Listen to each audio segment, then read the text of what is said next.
So hello everyone, how was your SPM BV ka paper? And finally your exams are over, it's party time.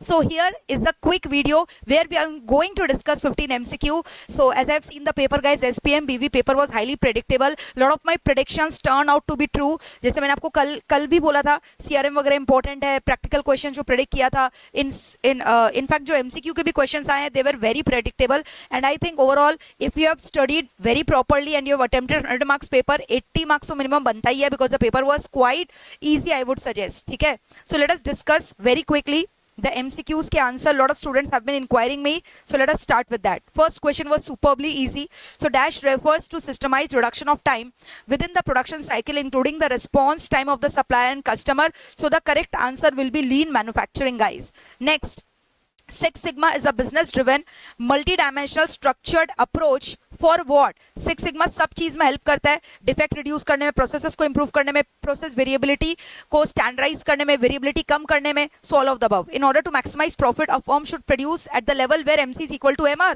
Very easy question.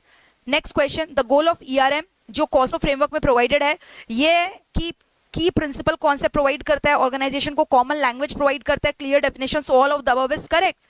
MVA क्या है? Difference between the current market value of the firm and the capital employed in the firm. Key inputs DCF methods में क्या क्या है बताओ? Cash flow, terminal value, discounted, all of the above. The rate of return required by the bond holder from the bond is called as bond yield which is not a human capital related intangible asset. Design patent, ठीक है, वो human capital नहीं है. Synergy expected from merger 40 crore rupees है. दिखाई दे रहा है synergy expected कितना है बताओ? 40 करोड़ है. प्राइस पेड कितना है? 360 CR है. टारगेट वैल्यू जिसको आपने एक्वायर किया है वो कितना है बताओ? 320. तो गेन कितना हो गया? टारगेट कंपनी का वैल्यू 320 CR है प्लस आपको सिनर्जी मिल रहा है, सो टोटल वैल्यू कितना हो गया? ये 360 का वैल्यू आप एक्वायर कियो, जबकि प्राइस कितना पे कियो आप? 360. So acquirers gain shall be zero here. Okay, next, under the market approach a firm EPS इज 25, इंडस्ट्री का P रेशियो इतना है, इक्विटी का एस्टिमेटेड वैल्यू आपको निकालना है. तो इक्विटी का एस्टिमेटेड वैल्यू कितना होगा? EPS multiplied by P ratio. So 25 into 15 if you do, the answer will be 375. Next, check कर लो, यही आ रहा है ना? 25 into 15, yes 375.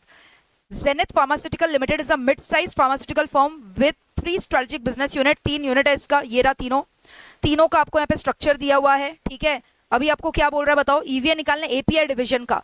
तो इकोनॉमिक वैल्यू एडेड का formula already you know. Company का जो नेट ऑपरेटिंग प्रॉफिट है minus cost of capital employed करोगे, तो यहाँ पे आप देखोगे API डिवीजन का ऑपरेटिंग प्रॉफिट कितना है? 1400 है. उसमें से आप माइनस करोगे कॉस्ट ऑफ कैपिटल एम्प्लॉयड जो कि कितना होगा? 7000 into 11. So 7000 into 11 if you do 770 आया. सो 1400 में से 770 आप लेस करोगे, you will get the answer. So 1400 में से 770 लेस किया, 1400 माइनस 770 कितना है? 630. So 630 is the economic value added. 630 lakhs is correct. ठीक है, तो इकोनॉमिक वैल्यू एडेड का फॉर्मूला आपको ऑलरेडी आता है. Net operating profit after tax जो कंपनी को अर्न हुआ है माइनस उसमें कॉस्ट ऑफ कैपिटल एम्प्लॉयड करते हैं. तो नेट ऑपरेटिंग प्रॉफिट यहाँ पे दिया हुआ है आपका, ये रहा 1400. इसमें से माइनस करोगे कैपिटल एम्प्लॉयड में से weighted average cost of capital को मल्टीप्लाई करके आपको कॉस्ट ऑफ कैपिटल निकल जाएगा. तो ये लेस करके आया. So this is the answer. Okay, now which division have out perform the industry benchmark ROI of 18%. तो आप देखोगे ROI कैसे निकलेगा? रिटर्न ऑन इन्वेस्टमेंट कैसे निकलेगा बताओ? Return on investment operating profit divided by capital employed कर लो. तो 1800 डिवाइडेड बाय 9000 करोगे, यू आर गेटिंग 20%.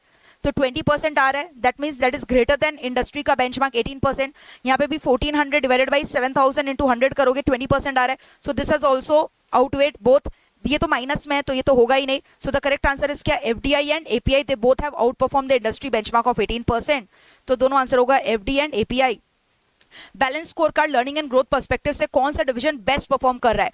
तो लर्निंग एंड ग्रोथ पर्सपेक्टिव हम लोग चेक करते हैं कि कहाँ पे ट्रेनिंग वगैरह में हम लोगों ने खर्चा किया है. ठीक है, एम्प्लॉय का. तो आप देखोगे सबसे ज्यादा एम्प्लॉय का ट्रेनिंग आवर्स पर ईयर किसका ज्यादा है? R&D का है.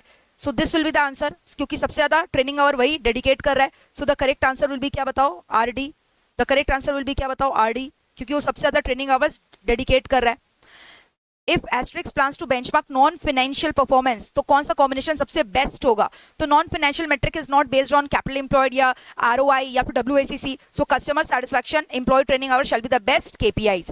Next, what strategic insight does the negative EV and ROI of the R&D division does?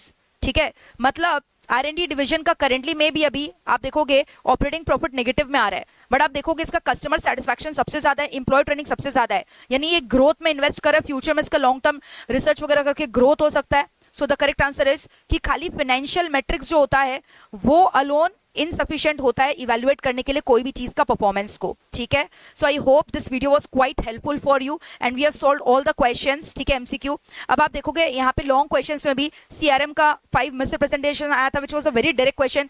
फिर उसके बाद 5S वगैरह आया था, this was also a very direct question. ठीक है, फिर ये वाला क्वेश्चन भी काफी इजी था, जो कि मैंने आपको प्रेडिक्शन किया ही था. चैप्टर 3 से एक क्वेश्चन आएगा मैक्सिमाइजेशन मिनिमाइजेशन को लेकर. रिस्क मैनेजमेंट का जो स्टेप्स पूछा that is also very easy. DuPont analysis, this is again a very very easy question that they have asked you. ठीक है, फिर उसके बाद ऑल्टमैन जेड स्कोर मॉडल, जैसा मैंने आपको प्रेडिक्ट किया था पूरा बिल्कुल पेपर वैसा ही आया है.